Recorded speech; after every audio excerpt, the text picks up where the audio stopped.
that nigga, you know, entering a spelling bee anymore on his records. Like A B C D E F G. I don't want to hear that shit, man. You know, learn another rap style or something, dog. For real, for real. Oh man, you cracking me up for B-O-O-S-S. Yeah, man. I don't miss that shit, man. I mean, I wonder how, you know, True Entertainment's gonna take it, you know, as far as like Webby and them boys. You know, I wonder what that leads for them. So, you know, cause that was, you know, that's like really the golden boy of the record label. So. Yeah, I mean, but he's been locked up for years now, man. He's been in jail for like at least 3-4 years. So, I mean, I assume they have a contingency plan for, you know, somebody stepping up. Maybe we be Webby. Webby might come out with another "Girl, Give Me That Pussy" or something. You know, that might be a major hit for them. I don't know, man. But you know, best of luck to Trill Entertainment and all their artists, man. Best of luck to Lil Boosie Badass, man. Hope his little badass to get out of jail, and if he do get out of jail, he'll stop doing crimes and confessing to them on those records and shit, man. That's all I gotta say about that shit. Well, I tell you what, man. Suge Knight said something that was so true, and I've said it before, and he quote that, you know, there's a point where these rappers, you know, they're no longer living with their mother. They're no longer coming out their mother's porch, so they shouldn't be rapping about, you know, like, you know, things that younger cats rap about. At one point, you know, you should, you know, you make your amends and you retire. You know, you let the Jordan retire so that LeBron James could come in the game.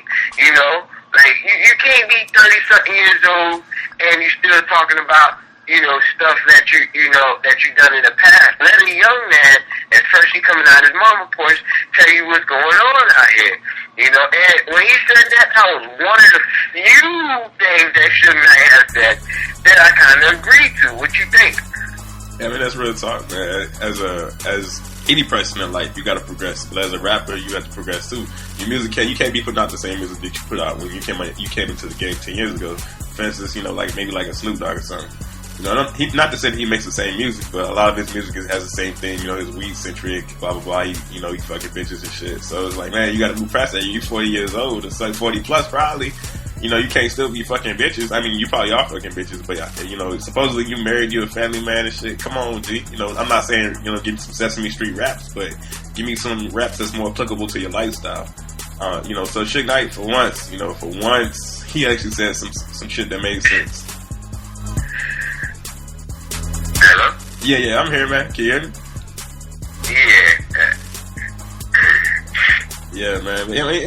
You see it all the time, man. Like Michael Jordan, he didn't just retire one time though.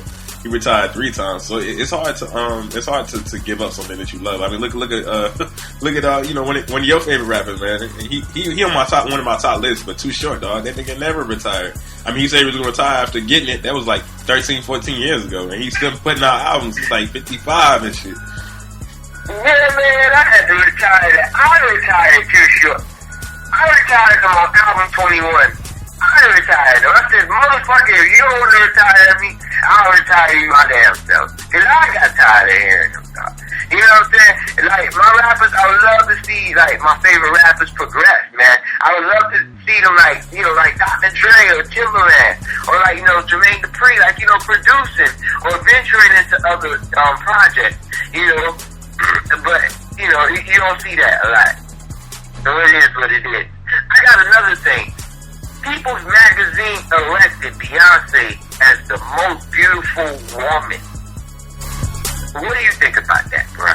I mean, I don't know. I'm not saying Beyonce ain't pretty, but she's highly overrated, man. Like, the most beautiful woman, like, in my New York voice, get the fuck out of here. You know, like, for real, man. Like, she's pretty, but I think she's overrated, honestly. I've never been a big Beyonce fan. She's a pretty woman. I'm not gonna say like, hey, if I saw her on the street, she was a regular woman, I'd probably do a double take just to see what she really looked like. But it wouldn't be no triple take, or, you know, no quadruple take, or whatever you want to call it, man. Like, she'd just be like, oh, okay, yeah, she's cute, she's pretty. Oh well, like, she's not like drop dead gorgeous. She's not somebody that I'd be like, holy shit, like, god damn, my dick just got hard, you know. Nah, not at all. I don't even know who to put for the most beautiful woman, but it certainly wouldn't be Beyonce. I probably maybe not even say like Paula Patton. She probably is the most beautiful woman. Like, cause she's like number one on my list, man. Of course, cause your ass got a day for it. Of course. I mean, who would you say is the most beautiful woman, dude? I'll put it to you like this, man. If this world stopped tomorrow, then you know what I'm saying, or this world finna stop pretty soon, whenever it is, then we can elect the most beautiful woman. But until then, as long as this world is spinning and we got billions of people living in there, man, we can't just elect one woman and say she's the most beautiful. Plus, people from the past, you know, we can't forget about them too. And so, and then there's people that live to grow up. So, you know what I'm saying? I say, you know, the world has an infinity of beautiful women that I've seen, you know, that's more beautiful than Beyonce out there. So, you know, I don't think she's the most beautiful woman, but I do think she is very beautiful. And, you know, shout out to Beyonce, you know, for, you know, being the most beautiful woman. She may never hear this, but she, shout out to her anyways. You know.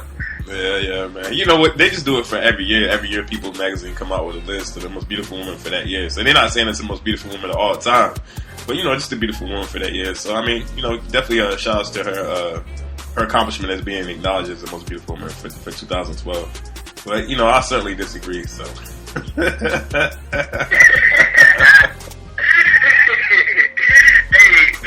and for the record, we're not anti-Beyonce knows. We just keeping it real, man. For real. Hell yeah. But yeah, man, shit. I don't even know, man. What's good out there, man? You seen the draft, dog? What you think about it, man? That draft, man, 2012 draft, Beyonce being the most beautiful woman was more interesting than that one, so. Yeah. That's how I feel about the draft, man. You know, I feel like most people, you know what I'm saying, like, a lot of them are talented, but I feel like some of them are not quite ready for the NFL yet. Yeah, I mean, I think it's just like, you know, these days everybody's giving everything away already. Like, you know, the people have predictions, they do it every year, but pretty much we already knew, like, the first 10 pretty much where they was going to go to. So it took the surprise out of them. I miss the days where you'd be surprised, man. And it goes all around. Like, we live in a world, you know, especially in America, where everything is like fast food. You know, we got to have information fast as shit. You know, it go back to the music shit, man. Rappers got to drop, you know, their whole album before it come out. So by the time you get the album, you already heard every track because they done released it and leaked it to the public. So when you get the album, you ain't even surprised. You know every song on there. You know all the words to it. So I miss the days where rappers drop a single, 2 singles, even 3 singles, but you still when you bought the album, you was pleasantly surprised when you heard the different tracks. But that's not the case, man. People dropping 35 mixtapes before the album, then they drop the album, then they drop a mixtape a week later, man. It's like, yo, let me chill, let me just, you know, sit on this music that I got right now. Let me soak into it, soak game up, you know, really feel you as an artist. And then, you know, drop some extra shit. Maybe like 3 or 4 months later, man, or even 6 months. But now everybody want to drop, you know, as many projects as they can. All the singles from the album before you even heard it. Every song off the album. It's like, man, let me be surprised. I want to be surprised, man. This world ain't no surprises, dog. Everything, you got to hear it right now. You got to see it right now. Yeah, you ain't lying. There is no surprises in this world, like, for real. And, I mean, I feel where you're coming from, but all that also contributing to, like, what we got now, like social networking and, you know, also, like, you know, everybody, pirating and, you know, not supporting an artist, you know, and that contributes to a lot of that too, man. So your artist got to grind twice as hard, you know. So I'm not going to lie, like, you know, for all the people that's complaining that, you know, a lot of things that's not going on the way they want to go on, you know, shut up. Because you ain't supported your artist. You know what I'm saying? For the last few years, you didn't support him. What you did, you bootlegged his CD, and now he got to go tap dance on stage right next to a frog. You know what I'm saying? He got to do all sorts of crazy stuff just to make his earning money. You know, so like, I mean, by the end of the day, you know, don't complain if you ain't gonna contribute, for real. Like, you know, because these rappers, man, they have worked hard, so. Yeah. I mean, people get mad at Brian McKnight. I don't know if you heard the news, but he just released like a adult themed mixtape where he talking real vulgar. Like, he's like, oh, I'm gonna see it. Let me see that work. I want to see your pussy squirt and shit. And people get mad because it's Brian McKnight. You know, they remember him from One. It's like a dream come true. You know, they remember him for that type of shit.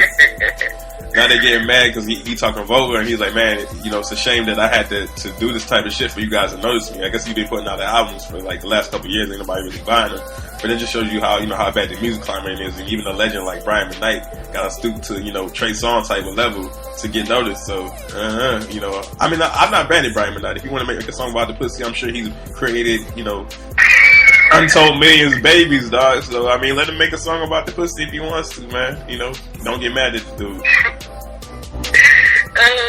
Shit, man. But, yeah, and you're right. And once again, don't get mad. That was your favorite singer. You haven't been supporting him. You've been stealing music, you know? So don't get mad. Don't complain about the music game and how it is right now. I clearly understand. It shouldn't be like that, but I understand why it's like that. And I just told you. So don't be mad. Okay, number one on the draft pick was Andrew Luck, you know, for Indianapolis Colts. Now they dropped this, you know, they dropped their quarterback for this dude. So we'll see if it bites them in the ass. Number two, quarterback, Robert Griffin for the Washington Redskins. Redskins wasn't going nowhere then, they ain't going nowhere now. Number three, oh man, Cleveland Brown got Trent Richardson, and that's a running back. Shit, cause you said they need the entire team. Number four, shit, man, I don't know, man.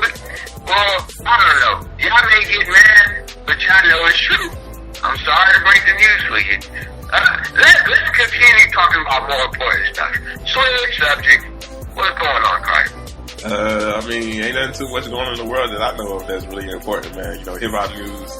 I think we discussed most of it. I know Nas got a new single out with no ID. It's called Daughters or whatever. In the real world, you know, for our society, I know that people were getting mad because the interest rates was getting raised on the Stafford loans, so people were mad at Obama because they say he did it. You know, they blame Obama for everything.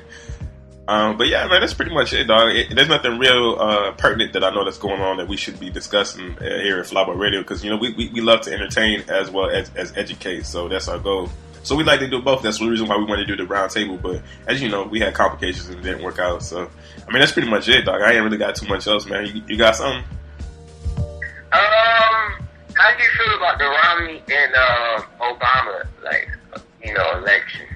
I mean, I think Romney is going to be the forerunner for the Republicans, because all the other people are dropping out. New Greenrich, or whatever that motherfucker's name is, he just dropped out. He's supporting Mitt Romney, I think. But Mitt Romney's he's an idiot. So, I mean, I hate to say this, but I hope that he doesn't make, you know, not that I hate to say it, fuck it. I'll say it, you know, proudly. I hope he doesn't get elected to become president, or his nomination doesn't fall through. I really think Barack Obama's going to get reelected. And he hasn't done a bad job as president. I don't think so. He's way better than George Bush. And, you know, there's a lot of shit that people are mad at him about. Like, the deficit, this, that, the economy. The economy is actually getting better. There's more jobs out there than there used to be. He helped save a lot of stuff, but it's like, man, you was giving a pile of shit, so they want him to make, you know, a nice, big, you know, juicy, greasy sandwich out of that shit, and it's not gonna happen, man. You know, it's a work in progress, and people have to understand being the president is the hardest job in the world. Not only do you have to do a lot of stuff, you have to do pretty much everything, not everything, but a lot of your work is in the capacity of a president is a lot of the stuff in the United States. So people, you know, and people are gonna blame you for everything, even if it's not your fault. You know, the oil spill, that's Barack Obama's fault. Toyota plant, the cars in Toyota was fucking up, that's Barack Obama's fault. You know, hippity hoop block, it don't matter what it could be, man. An asteroid could fall and hit, you know, can land in Washington, D.C., but somehow Barack Obama was involved in that. So it's like, you know, Mr. President, you get blamed. It really is being the president, being a target. You get blamed for everything. It's like a magnet. Anything that's shitty is going to be your fault if it happens, you know, during your presidency. So, I mean, I'll just give the man, you know, some props, man, for having the most stressful, hardest job in the world, and he's doing it with breeze, man. He's doing it with ease, not ease, but just, you know, he's doing it calm, cool, and collected. I do think he could, you know, have bring a bigger stance on some subjects, some topics, man. But I think he's done a good job as president, so hopefully he gets reelected, man. And I'm not just saying that because he's black. Really, like, I'm not gonna lie to you, I don't really rock fully with Democrats, and I really don't fuck with Republicans, but I do like ideals from both parties. But when it comes to a voting instance, then I'm definitely gonna choose the Democrats because they're more liberal. The Republicans are uptight and too conservative for me. Like, they wanna have their greasy paws and everything, and I'm not with that.